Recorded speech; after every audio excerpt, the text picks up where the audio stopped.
teacher Josie. Let's talk about perfectionism.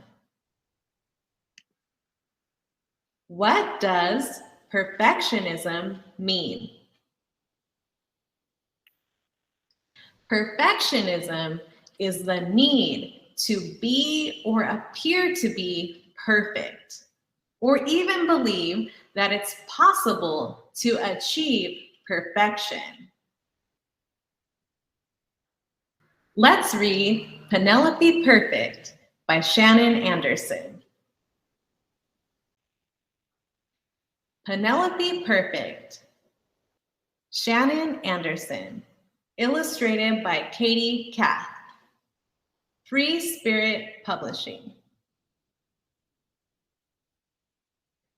Penelope Perfect, a tale of perfectionism gone wild. Shannon Anderson, illustrated by Katie Kath, Free Spirit Publishing. This book is dedicated to my sisters, Tara and Ashley, who each have a bit of Penelope in them. They call me Penelope Perfect. If you know me, I'm sure you agree. Have you ever heard of Old Faithful? Well, that geyser has nothing on me.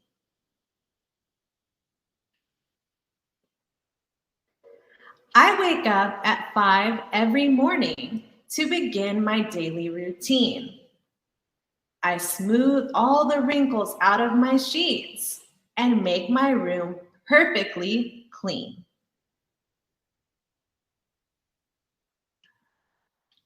Next, I do 10 jumping jacks to follow my exercise chart. For breakfast, I always eat pancakes. My mom makes them shaped like a heart.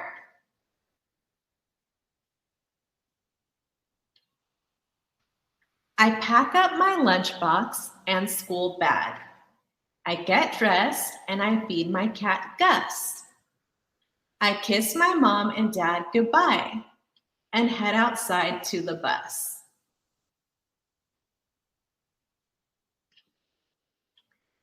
At school, I straighten my desk just so.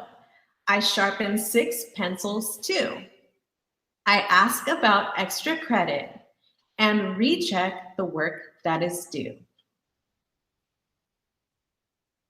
At lunchtime, I pull out some wet wipes to kill all the germs on the table. I turn all my food to face me so I can read every label.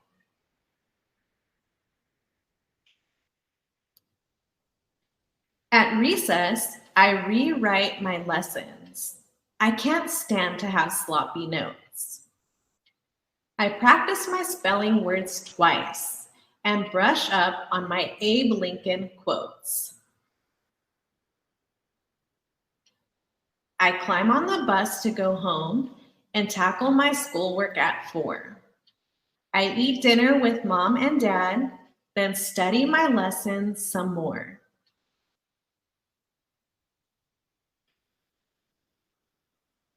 I put on my favorite PJs, brush my teeth, and comb my hair. My parents tuck me in at 8 with my cat and my teddy bear. I don't fall asleep till much later. There are so many thoughts in my head. I need to double check the list I keep safely by my bed.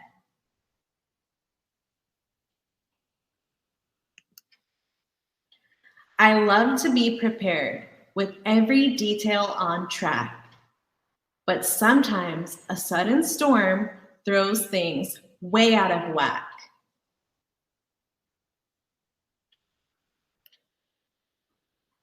I snooze through the thunder and lightning, deep in a very sound sleep.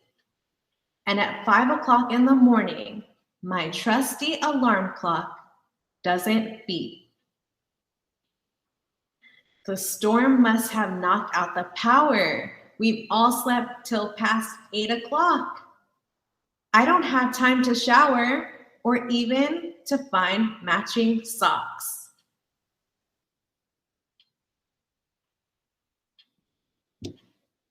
My bed is rumpled. My hair is a mess. I can't fix the wrinkles in my polka dot dress.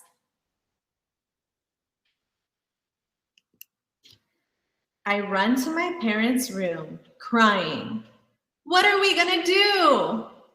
My watch says it's 8:17. Please tell me it isn't true. My dad leaps straight out of bed while I scoop up all my stuff. The plum I grabbed for breakfast will have to be enough.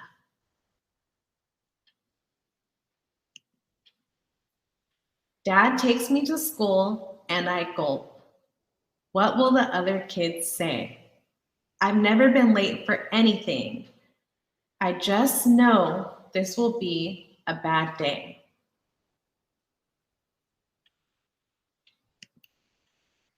The tardy bell rings through the hallway. I sigh and open the door. Everyone turns as I walk in the room, and their jaws nearly hit the floor. With my unbraided hair and wrinkled dress, my mismatched shoes and sweater, I look like I've been through a hurricane. I sure hope my day will get better.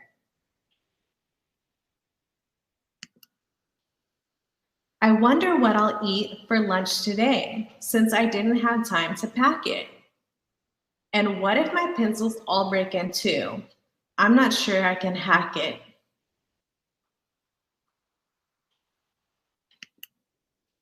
Just when I think things can't get worse, I get my first ever B.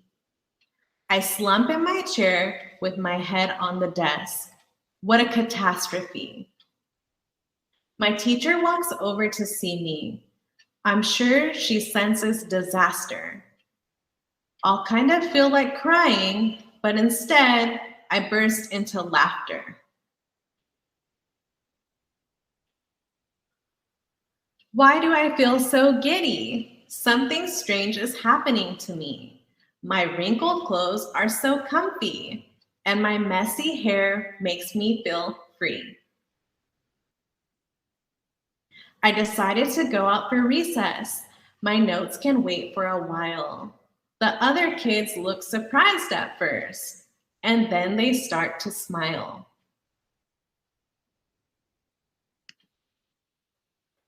So think of all those days I stayed in when I could have been playing kickball. The truth is, I can't stop smiling. Recess is fun after all. A wonderful feeling of freedom fills my mind and my heart. Maybe a day can end happy, even after a terrible start.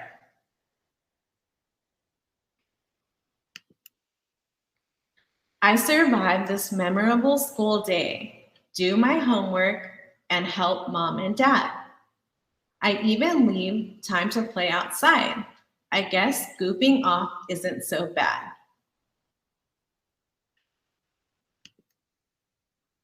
I've learned not to make life a checklist. That doesn't mean that I'm lazy. It's all right to go with the flow sometimes and not make myself so crazy. I've decided that from now on, I won't be in such a big hurry. I'll still try my best in all I do, but I'll try not to constantly worry.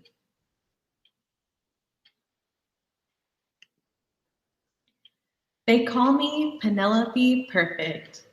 That was once who I wanted to be. But now I think it's better just to be Penelope.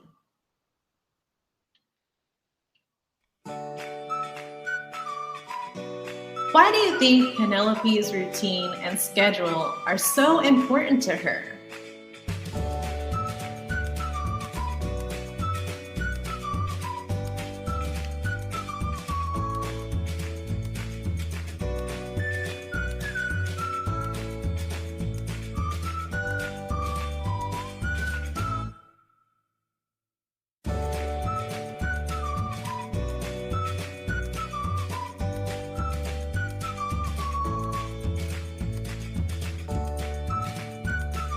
Do you like to do the same things the same way every day? Or do you like to mix it up? Why or why not?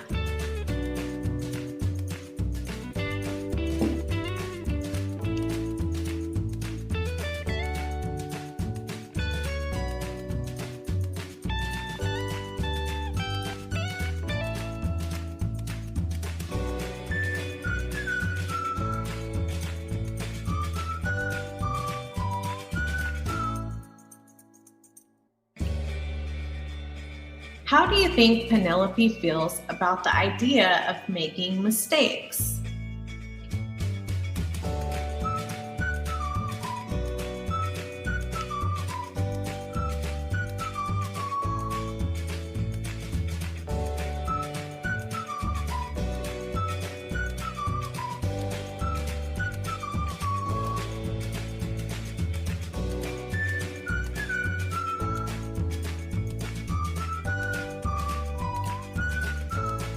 How do you respond when you do make a mistake?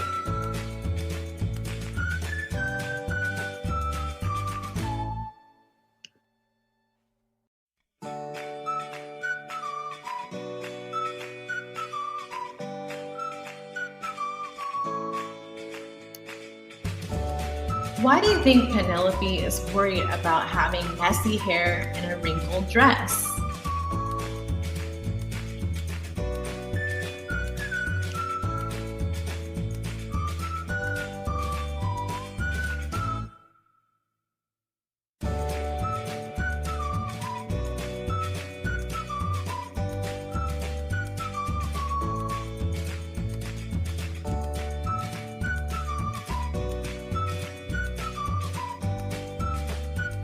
Did anything bad happen as a result of her hair and clothes?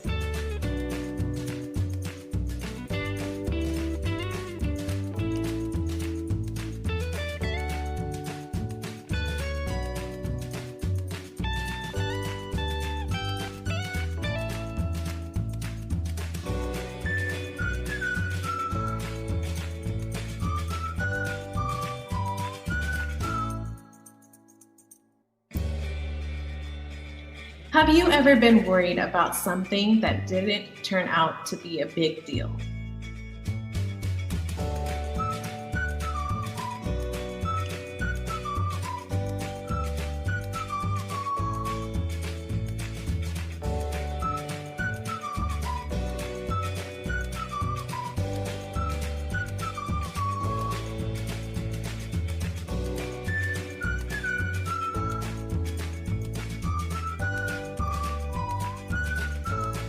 How can you deal with worries like that?